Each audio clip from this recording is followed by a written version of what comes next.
Good morning, students. Welcome to the YouTube channel of Little Flower School, Rapti Nagar. I am Amit Kumar, your computer science teacher, and this is your 25th video lecture for class 12th A and 12th B.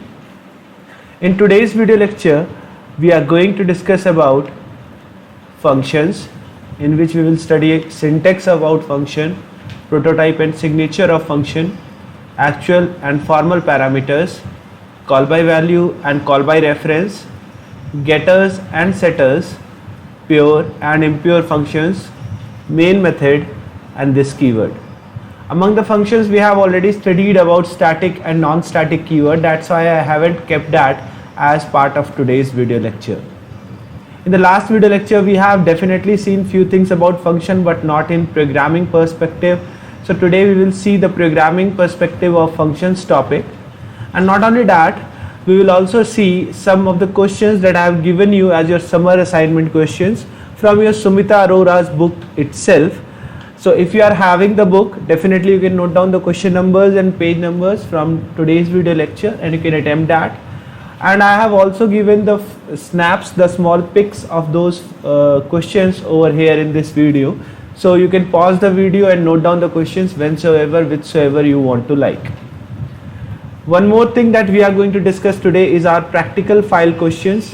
You know that you have to create 25 practicals, and out of those 25 practicals I have given you 7. So today I will tell you 7 practicals that you will do in your practical file, along with the questions, the code, the sample output, and of course you will mention the comments with the coding lines. Okay, so we will see these practical questions. Some of them are solved, some of them are unsolved. So these are also from your Sumita Arora book. So without wasting any time further, let's start today's video lecture. In today's video lecture, we will see functions. So let's start and see functions. Okay, before I move on and tell you something about functions, let's see what functions are, how to define a function. So if we'll see, functions are set of statements. Functions are set of statements. Okay, so we keep a set of statements together and we provide it a name. The set of statements with a name, and these set of statements are executed. These are executed as soon as we call that name with the invoke or as soon as name is invoked. So function is, or functions are set of statements with a name which are executed as soon as name is invoked. So it's very simple. Suppose we want to execute few things, we want to execute few statements for certain number of times in our program at certain places. So the best way to do that is create a function, create a set of statements, provide it a name, and whenever you want to execute these statements, call that name, invoke that name.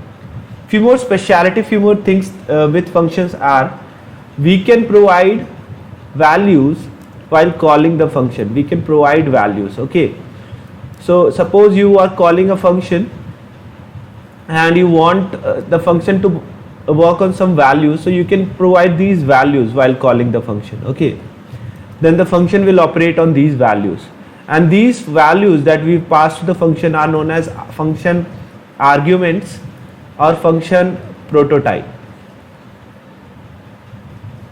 Okay, now the next thing that we can do with functions that we can perform while function calling is we can receive values from function. Value from function. That means we can receive only one value from function, and this is known as return type or returning value. Okay, so a function can be called and it will have some certain set of statements which will be executed whenever it will be called. Whenever we call a function, we can pass some values to it. These are known as arguments or prototypes.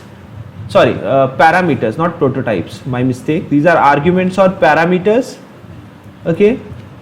So parameters are passed when we call a function, and when the function is coming back, when the function work is over, we can receive value from function, which are known as returning values.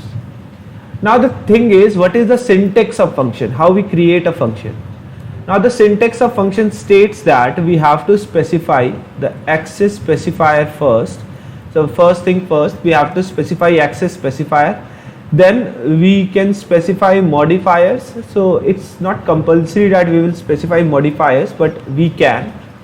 And then we will specify return type. Now it's compulsory, we have to specify the return type, and then the method name or function name, and then within this pair of parentheses we will specify the parameter list.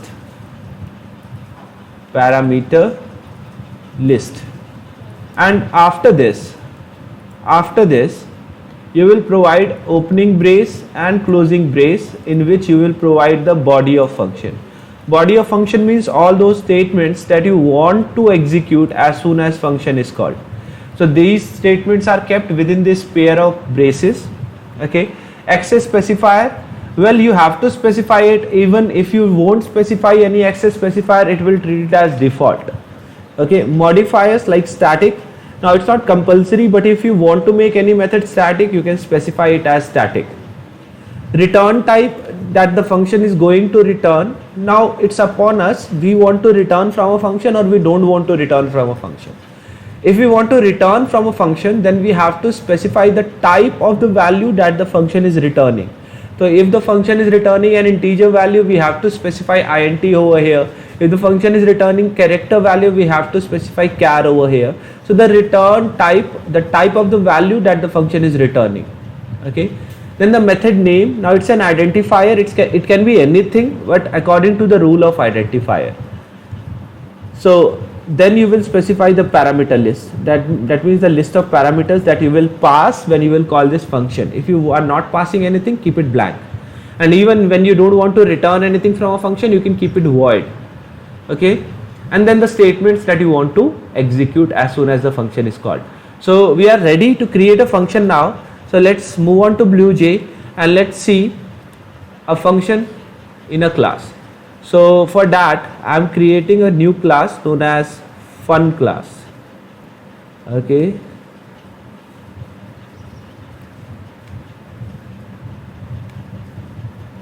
So it's not this, okay, fine.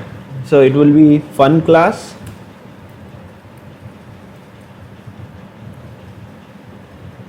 And within this class, we are going to create functions. Okay.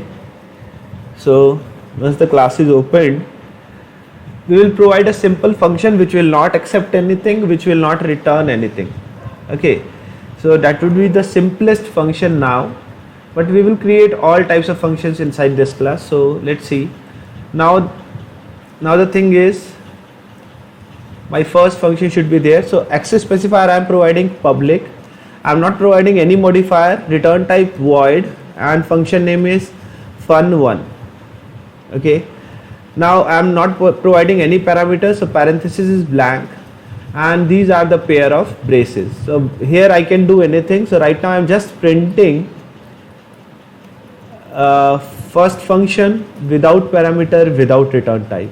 So function without parameter, okay, and without return type. That's it. We will not do anything other than this in this function. This is how we can create a function, simple function without return type, without parameter. But suppose we want to provide some parameter to a function. Let's create one more function over there, fun2, and in this we want to provide one integer parameter, or one integer and one double parameter, suppose. So int a, and let's suppose a double parameter b, and I'm going to print few things. First of all, I am going to print that there are two parameters here. Okay, that I will print here, and with two parameters. Okay, and I am also going to print these parameters here. Okay, so let's see. So okay, this is parameter 1, a is parameter 1 and b is parameter 2. So parameter 1 is a and parameter 2 is b.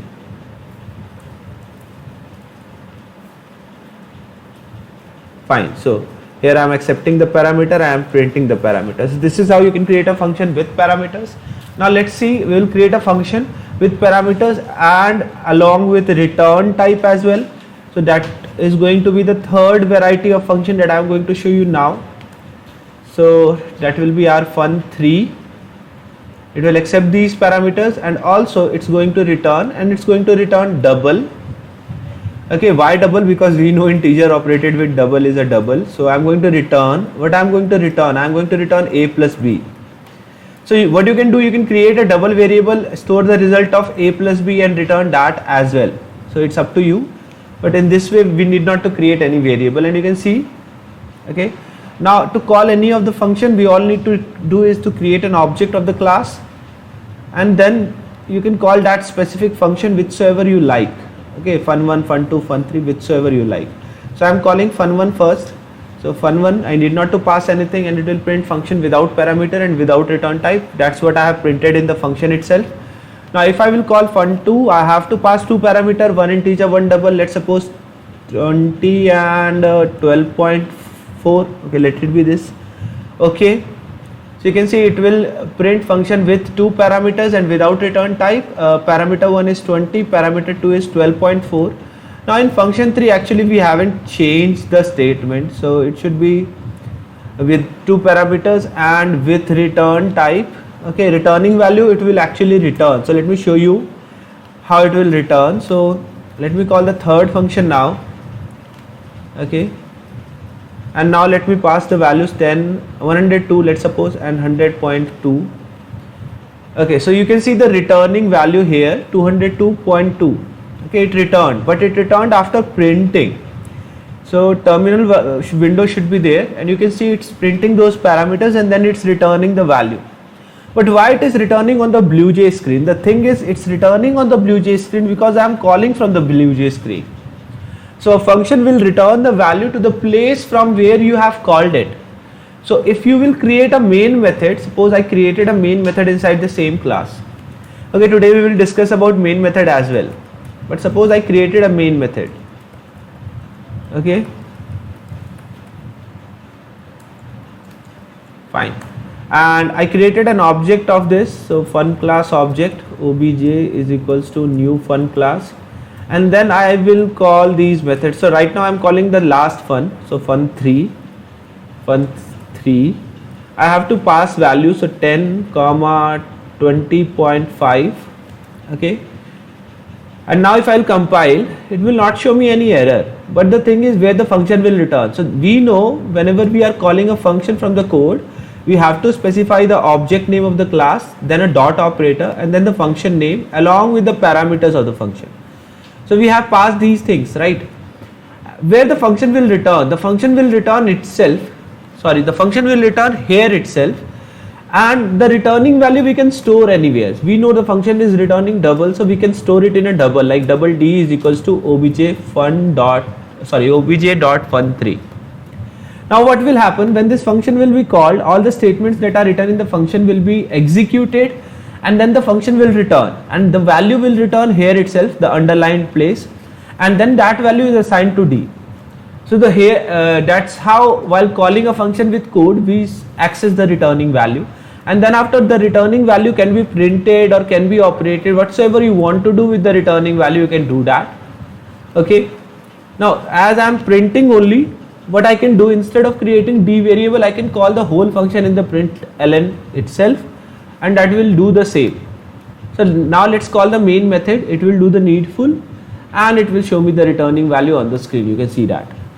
If you want, you can also print returning or return before printing the d. So returning value. So that's how a function parameter is passed and a function value is returned. Okay. Now once a student asked me, sir, can we use a return statement in a function which is not returning anything? So now let's see, can we use that? So of course we can use that. So to show you, that I am making a bit change in this fun1 function because this function is not returning anything. So what change I am going to do? I am adding one more println.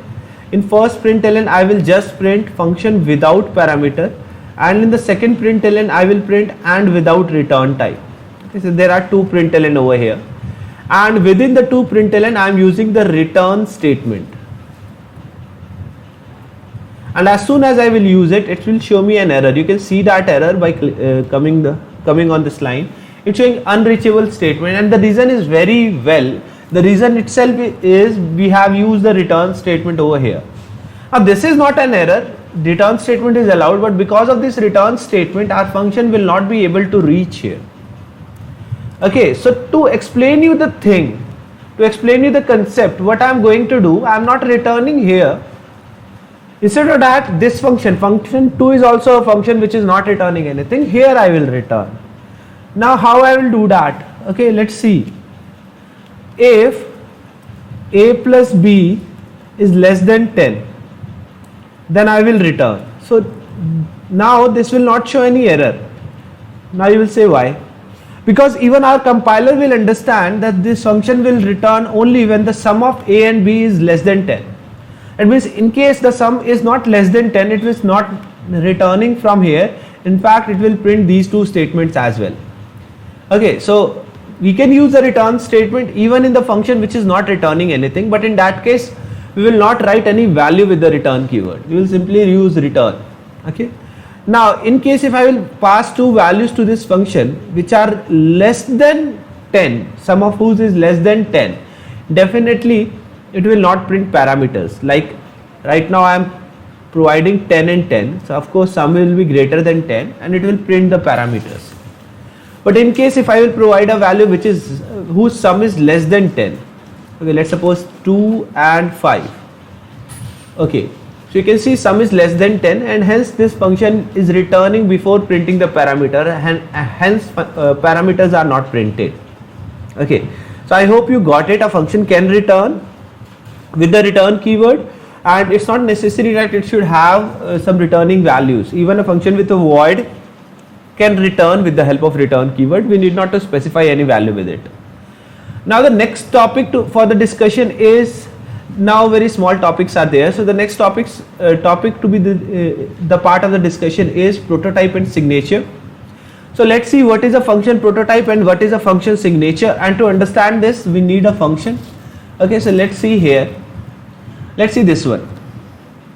Okay, so in this function func2, the question arises, what is function signature and what is function prototype? If we will talk about function prototype, this whole line, this complete line is a function prototype. That means function access specifier, function return type, function name, function parameters, all these are part of function prototype. So a function prototype should be given before you write a function, right? And why so? So that whenever you will call that function, your compiler can verify whether you are calling according to the prototype or not. And if you are not calling according to the prototype, it will be a syntax error. Now what is function signature? A function signature is actually the parameters that you pass to a function. Now with the help of function signature, we actually perform method overloading, right? We define more than one methods inside the same class by changing their signature. And I told you there are three ways with which we change signature of a function. They are number of parameters, type of parameters, and order of parameters. So if one function is not having any parameter, you can create a same function with same name by passing some parameters to it. If one function is passing one integer parameter and you want to pass one parameter to it only and create one more function with the same name, just give the type of the parameter. And if you want to create two functions with same name with one integer and one double parameter, that means number and type of parameter are same and has to be same, then what you can do, you can change the order of parameters. So these are the three ways you can change the signature and you can do the method overloading. So I hope method prototype and method signature is clear to you. Now the next topic is actual parameters and formal parameters. So let's see here itself. Now I have defined this fun2 and I have created two parameters while defining the function. So the parameters that I have created while defining the function is actually actual parameters. But when I will invoke this function, when I will call this function, I will pass some parameters to it. So those parameters that I will pass while calling the functions, right, are formal parameters. Okay, so these are actual parameters, and when I created the object and I passed value 10, 20 or whatsoever I passed there, they were formal parameters. Now the next topic to be discussed, I have to show practical aspect of it, and the topic is call by value and call by reference. Now I know you have studied call by value and call by reference in class 10th, and you have seen one swapping example in class 10th and 11th as well. Today I will show you another example with call by value and call by reference. Okay, so let's first see what is call by value and what is call by reference. So call by value is actually a function calling, a technique of function calling in which whenever we pass any parameter to a function, then any change made in the actual parameter, that means any change made to the parameter in the function definition, is not going to affect the formal parameter. Okay, and in call by reference, if we will make any change to the actual parameter, then the formal parameter will also change. Okay, second thing that you studied with call by value and call by reference was that call by value is actually called by primitive data types, and call by reference is actually called by reference data types. So today we will see example by calling one function with primitive data type and another function with reference data type, and we will see how we change the actual parameter and how its effect is going to come on the formal parameter. Okay, and then we will move on for the getters and setters. So let's see, for call by value, I am creating a function call value, public void call by value. Function name is call by value itself, call by value, and here I am going to pass one integer variable. What I am going to do, because a is the actual parameter, I am going to update the value of a by 10. Let it be, I am going to update it by 10. Fine. Okay, nothing more. And what I will do here, instead of calling the fun3, what I need to do, okay, I will create a variable, suppose I, and I pass a value to it 10. Okay, and I will print the value of I, and of course it's before calling, so before calling and value of I, so I is equals to, you can print the value of I, and then we will call the call by value by passing the I to it. So obj dot call by value, and then we pass this I to this function. So I is right now the formal parameter, actual parameter is a, we change the a, and let's see whether the change is going to affect the formal parameter as well. So now we will print after calling, and we will print the value of I. And now let's see what's the change. Is there any change in the value of I? Because I is primitive type, so it will be call by value. And now let's see in case of call by value. So see, after calling and before calling, I is 10 itself, there is no change in I. But let's make a call by reference, and for call by reference, the reference type that I am using right now is an array. I know we have not discussed array in class 12th, but you have already studied array in class 11th and 10th. So I am using a very simple array. I am creating an array parameter. Okay, and here what I will do, I will run a loop from 0 to the length of array, right? And within this loop I am going to add 10 to the current value of the array. So array ith index plus equals to 10. Okay, now few changes, because call by value we are not doing, we are doing call by reference, so we need an array here. So let's make those changes. So first of all, I will create an array. So suppose array name is a is equals to, and we can pass values directly. Okay, so 1 2 3 4 5, completely all right. Okay, these things we have to remove because we have deleted I. So before calling we will print the value of array. Okay, and for that we need a loop, for loop.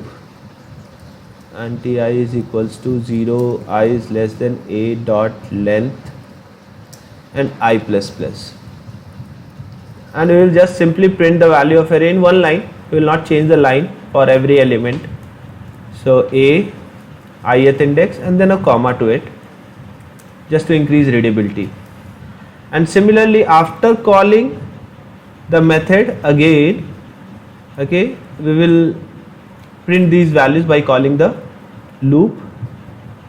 Okay, so this thing we will do again after this. Now within this, before calling and after calling, what you need to do here? So within these statements, I will call the function. Now function name is call by reference. So obj dot call by reference, and we will pass the array to it. So now let's see, before calling and after calling, is there any change? So we pass the reference data type, and you can see before calling it was 1 2 3 4 5, but after calling it became 11 12 13 14 15. Though I haven't made any change in the formal parameter, all the changes that I have made was in the actual parameter, but still it's affecting the formal parameter. The reason was we have done call by reference, and in call by reference any change made in the actual parameter is going to affect the formal parameter. Now the next statement, or the next topic to be discussed is, the next topic to be discussed is getters and setters. Now what are they? They are two types of methods that we create for a class. Now you will better understand getters and setters after we complete the main method. So I am leaving the getters and setters right now and moving on to the next type of method or next topic, that is pure method and impure method.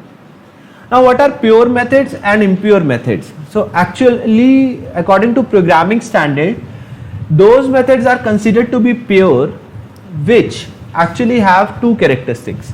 Now what are these two characteristics? First, the method should always return the same value for same parameters. So if I am passing a parameter to a method, it should always return same value to me for the same parameters, right? If it is returning a different value for the same parameter, that means the method is impure. Second thing, there should not be any side effect in the method. That means we should not update the object state should not change. We should not do anything which is leading to an exception. We should not access anything which can later on the connection cannot be established with it. For example, we should not deal data from database. We should not deal data from file in a method. If we are not doing anything like not accessing data from a file, not doing any database handling, not updating the object state, then definitely the function is pure. But in case the function is not having these two characteristics, it is generating some side effect, or for the same parameter it is giving different values, then definitely the function is impure. So today I will give you an example of pure and impure function, and then we will see main method, and then we will see getters and setters. Okay. Now for pure and impure functions, same in the func class. Okay, in the same class, let's suppose I am removing these main statements. So right now there is nothing in the main except the object creation. Now I am creating here one pure and one impure method. So first of all, I am creating a method public void in add. Okay, I am passing or add 10. Okay, I am passing a value a to it, and I am returning, because sometimes students say that if a function is returning a value, it's not pure function. So that's why I am creating this function. I am writing a plus 10. Fine, very simple, return a plus 10. So this function should return something, it should not be void. So I am returning integer. Now I am calling this function from here. So how to call? I will call add 10 and I will pass 10 to it. Okay, and I am calling this in a println, so that the returning value can be printed.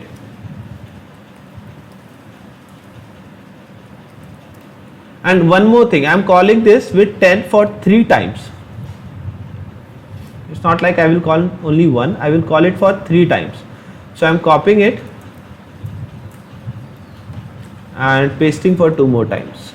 So let's see what's the output. I call the function 3 times with the same parameter, and every time this function will give me the same output. That means this function is pure. But let me show some impurity to this function, right? So for that I'm creating one data member to this class. Let's name it data itself, and I'm assigning 10 to it, or let it be 0. I'm not assigning anything to it. Okay, and I'm creating one method add. Instead of add 10, this time I'm creating add. Okay, I'm passing one value to it also, and this function will return a plus data. And as soon as I made that, this function is, the simple function is impure function. Now why this is not pure, why this is impure? Okay, because this can lead and this can give different values to the same function call. And to explain you that, I'm making few more changes here in this class. First of all, I'm creating one increment, and I'm making it private even. Okay, let it be increment, let it be public.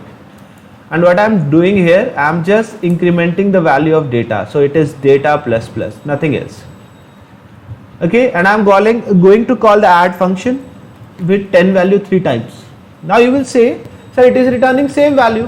What's the problem? Okay, it's always returning 10. What's the problem? So for whatsoever, how many times I have called with 10, it will return me the same values. So let's see. I'm going to call increment here. Okay, for 2 times within the calling of add. So I'm going to call increment here. We know we are not printing anything in the increment. And now let's see, to the same function call with the same parameter, it will give me different values all the time. First time I called and it returned me 10 because that time the data member was 0. Then I called and returned me 11 because that time the data member was 1, and then the data member was 2. So this is impure method because it can give us the same, it can give us different result for the same parameter. So if you are accessing any data member inside a class for accessing a member or for operating with the actual parameter, then definitely it can lead to an impure function because it will lead to a value that will be different for the same parameters. Second thing, if we are accessing any, suppose we are taking value from the user here, or we are taking value from a file, from a database or anything like that, then it can lead to a side effect. Now what could be a side effect? Like file not found, database connection cannot be established, or user has given a wrong data.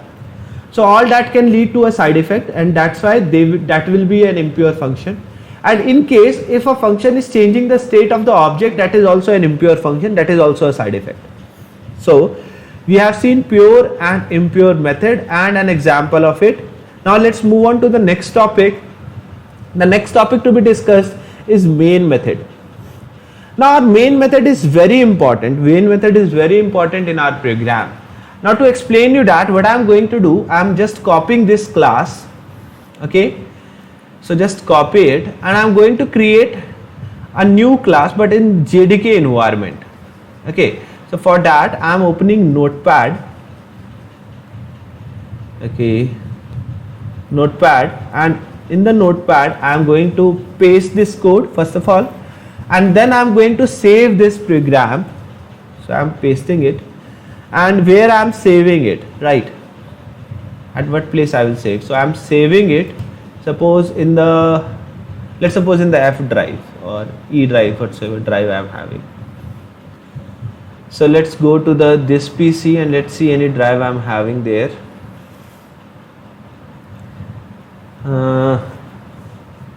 One man, it hangs a lot.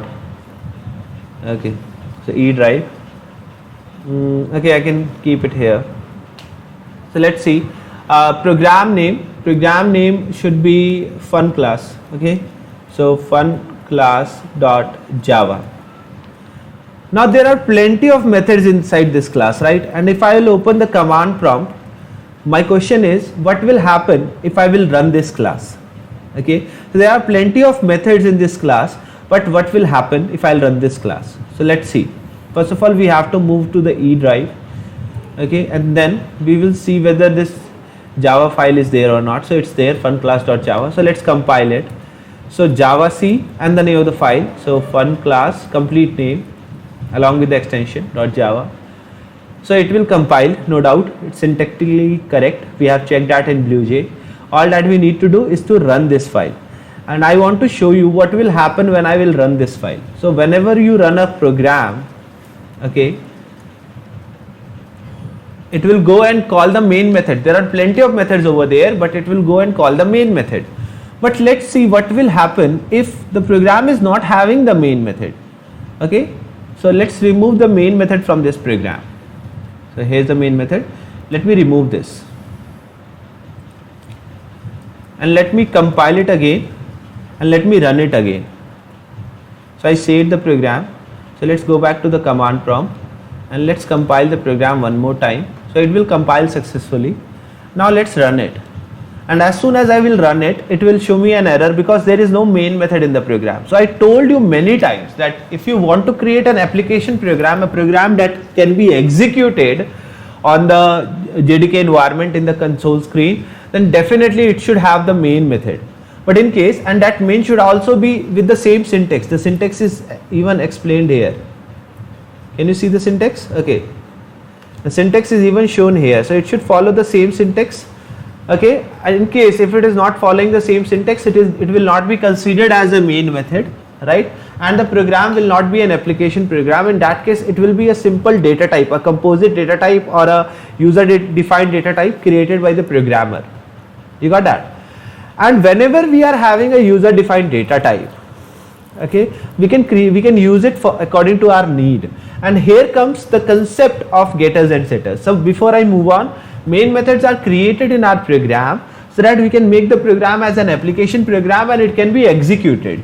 And in case if we don't create any main method in our program, it will be nothing but an API class, or you can, in other words, you can say a user defined data type that you can use according to your need. Now what are getters and setters? So if we are creating a user defined data type, or if we are creating a class for an object, we create the characteristics inside the class as data members, and we don't want the user to directly access the data member, so that we can keep the data members safe. So to do the needful, what we do, we keep the data members private. But if we are making the data members private and the user of the data member or the user of the object wants to know the value of the data member or wants to access the value of the data member, then how he or she can access, how he or she can change the data member's value. So because the data members are private inside a class, we keep them private. So to access the data member, so to change the value of the data member, we create methods.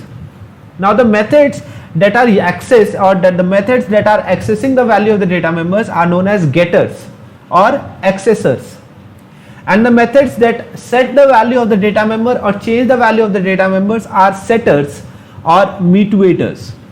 Generally, we create getters and setters inside a class with the name of the data member itself, and it's very simple to create a getter and setter. I am showing you with a sample class, and similarly you can create a getter and setter in your class.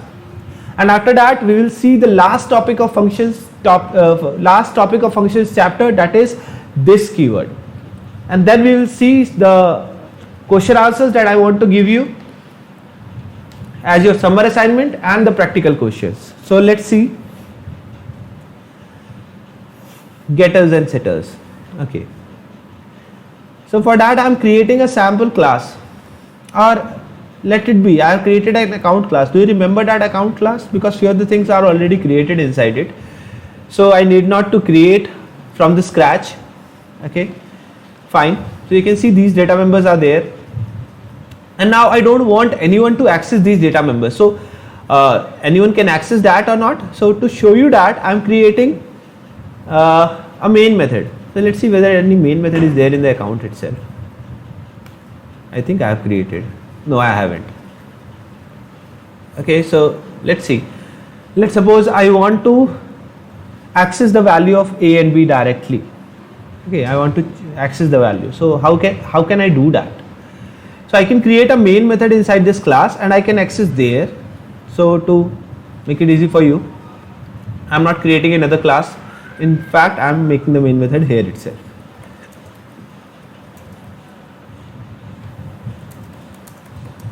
Now inside this main, what I will do, okay, inside this main, I will create first of all an object of this class, so account object. And first of all, I'm showing you whether I can access the data member directly. So obj.name, and let me show you whether I can enter the name directly or not. So you see it's accessible. So data members are accessible directly. So first of all, to keep the data members safe, because generally we don't create main method inside the same class. So to keep it safe, what we do, we will make it private. All the data members, will make them private. So since private data members cannot be accessed, we will not be able to access them. But see, it will not show any error. Now you will say, sir, why they are private and we are not having any error? The reason was, that's why I made it inside the same class. The reason was, I am making the main method inside the same class. So let's remove it and let's go to a new class. Let's suppose this sample class. Okay, I hope I am having the main method. Fine, I am having it. And let's create this here. Okay, extra codes. Fine, and let's compile. Okay, you can see this error, name is private, so you cannot access private data members directly. Now how to access them? Suppose I want to enter any value in the name, I want to change the name. So for that I can create a setter. Okay, I can create a setter method inside this class. So how to create a setter method? Okay, I want to change the value of the name, right?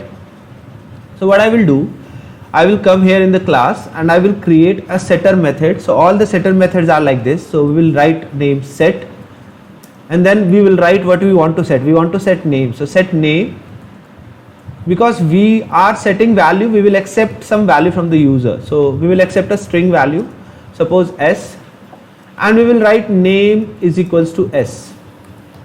You got that? So with that we can provide a name to it. Suppose you want to set the name, so obj.set name, and whatsoever name we want to provide, we will provide here in the method, like Amit Kumar, and this name will be set. Okay, this name will be set inside that name. So to access it, I cannot access it. So suppose I want to print the name. Okay, I cannot access it directly because I told you I made the name method or the name attribute as private, so I cannot access it. Like obj.name, if I will do it here, it will be also an error. Okay, so to access it also we will create a method. So the method that was setting the value was setter or metooator, and the method which is going to access the value will be getter or accessor. So I will create a get method. Now the interesting thing is, get method returns a value, so I will specify the return type. Okay, you can specify the access specifier as well. I forgot to mention that. So I will specify a return type, so public string, then the name of the method get, and whatsoever we are getting from it, so get name. So my suggestion will be, the accessor or metooator, whatsoever you are creating, provide the attribute name over here, then only the user will understand. Like I want a balance, so get balance. I want to set balance, so set balance. And what I want to return, I want to return the name, right? So fine, so we created getters and setters, and that's how we create a getter and setter inside a class. So all that I need to do is call the get name. Now why we do that? It's so lengthy, it's so time taking. Actually we are just keeping the data safe, nothing else. Okay, and don't worry, in most of the IDEs, advanced IDEs like Eclipse, they provide a very easy mechanism to create a getter and setter. So if you are in Eclipse, all that you need to do is to click on few commands and it will create a getter and setter method for you. You need not to type a single word. Okay, so that's how we create a getters and setters or accessors and metooators respectively. Now the last statement, that is the this keyword. Suppose here if I am creating an object of account class, okay, let's see, or if I am providing a documentation to anyone, so the user will easily see the get name and set name method. Okay, so according to the, this is according to the constructor. Okay, account number, and balance. Fine. So if I want to, okay, you can see, if I want to call the set name, I can call it, but you can see the parameter is s. So sometimes they create meaningful parameters, like if they are passing name, so they create a parameter with name itself. Okay, now a problem will arise because I will write name is equals to name over here. Now a problem will arise, and to show you the problem, okay, of course I have given a fancy name over there. Okay, now it's not too much fancy, but I have given a name which is definitely meaningful, right? By just going through the parameter, the user will know, okay, I have to pass a name to this method. But the problem is when I will call it, okay, let's call it, okay, let's compile the sample, okay, and let's call the main method, and we are calling by code over here.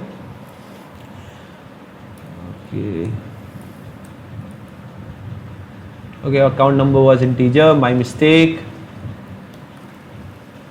sorry, I will do it one more time. I was in real hurry, I think.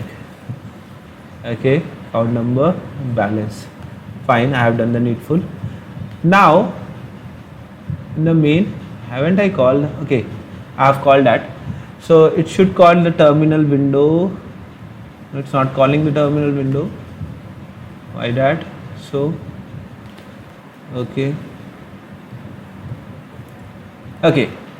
it's printing, you can see it's printing the name. You got that? What name I have provided? NHJJH, and it's printing that, right? It's printing the name here. And to show you that, but as you see, what name I have provided? I have provided set name as Amit Kumar, so it should change the name, but it is not changing, it's keeping the name as the default name itself. Okay, now what's the default name? Or because of the constructor you are some issue is creating, so I am just removing the code, or I am just commenting it out, so constructor will not do anything. Because I am showing the code one more time, constructor was doing some mischievous things for us. Okay, now let's compile and now let's run. So if you will see what name it will print null. Though I have provided the name as Amit Kumar, but still it will print null. So what's the problem? The problem is this one. What I have done, I have called the set name, but I am passing a name to it and assigning the name to the name. Now the compiler will get confused, because if you are having a local variable, because this name is having a scope of this method only, and another name I have created inside this class as data member, which is having the class scope or instance scope. So if I am thinking that I am accessing that data member over here, so I am wrong, because I am accessing the local member only. So in case if I want to access the instance variable or the data member, I have to use this keyword. So this keyword is used to access the instance of a class rather than accessing the local member, and it is useful in such situations where the local name and the instance name both are same and compiler get confused. Compiler starts initializing the local to a local only.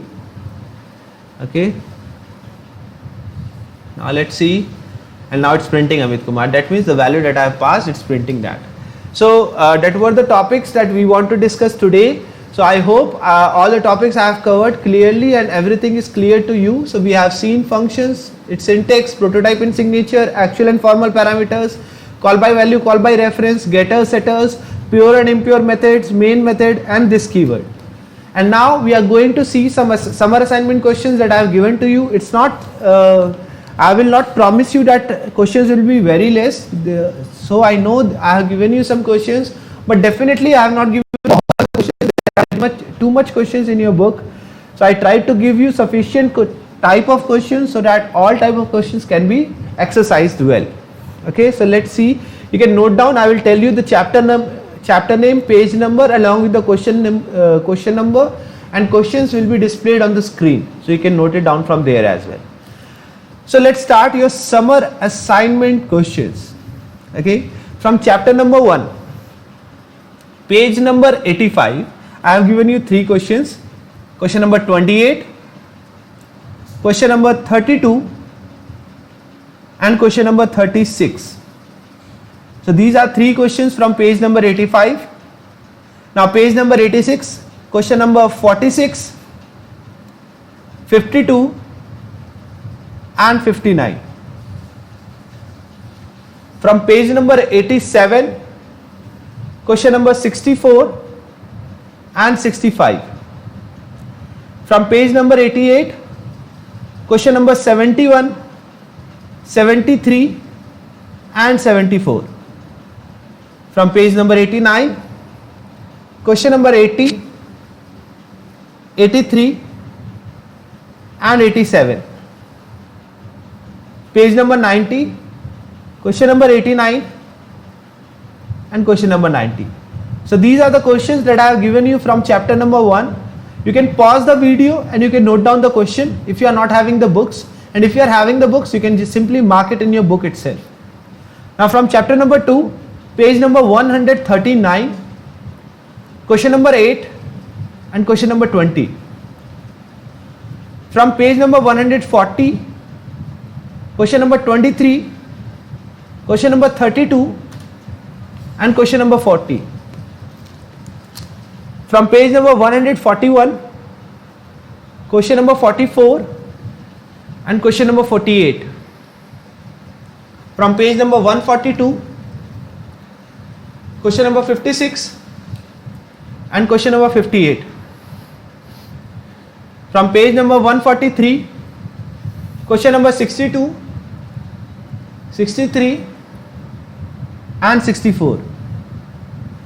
From page number 144, question number 67. So these are the questions that I have given you from chapter number 3. From chapter number 2. From chapter number 3, questions are from page number 169, question number 4 and question number 9.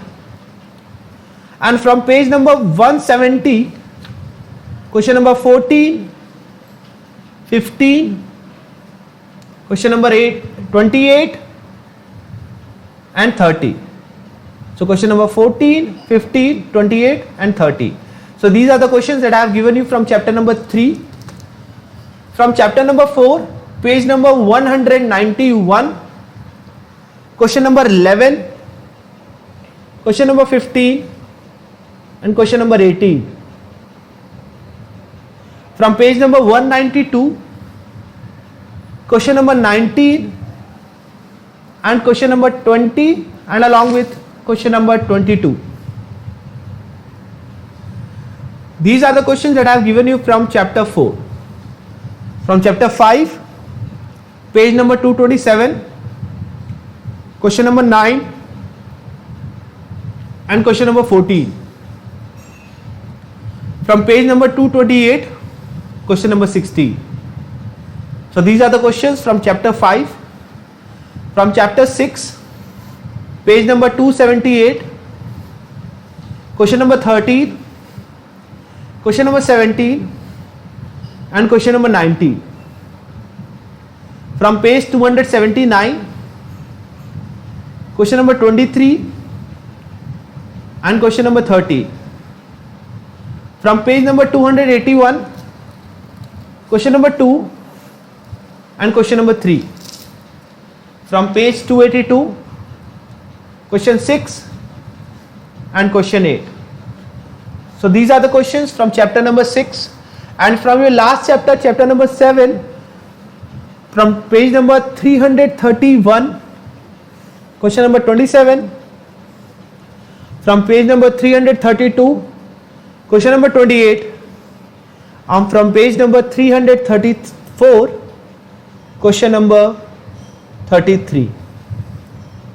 So these are the questions that I have given you from chapter 7, and these are the questions that I have given you in your summer assignments. So students, we have completed our first 7 chapters in your Sumita Arora book, and I have given you exercises from these chapters. So do these exercises so that you can practice on these topics, and in case of any situation, any error or any query, you can ask me on the query submission link that I have provided to you. And whensoever we will get back with our classes, as our online classes or as our classes in our school, I will get back to you with your queries. Okay, So don't worry, you can raise your queries, you can raise your doubts in these exercises questions as well. Now some questions that I have given you for your practicals. I have told you I have given you 7 practical questions out of the 25 that you have to make. Now out of these 7 practical questions, most of them are actually solved. Okay, I should not say most of them. Out of the 7, 3 are solved. 4 of them you have to solve by yourself. Okay, so let's see what are the practical questions from your book. The first practical question is from page number 259. This is your program 6.11. The second practical question is from page number 276. It's your program 6.17. The third practical question is from page number 279, and it's your question number 31. It's unsolved, you have to solve it. Your fourth practical is from page number 280, your question number 32. Your fifth practical question is from page number 304, which is your program 7.4.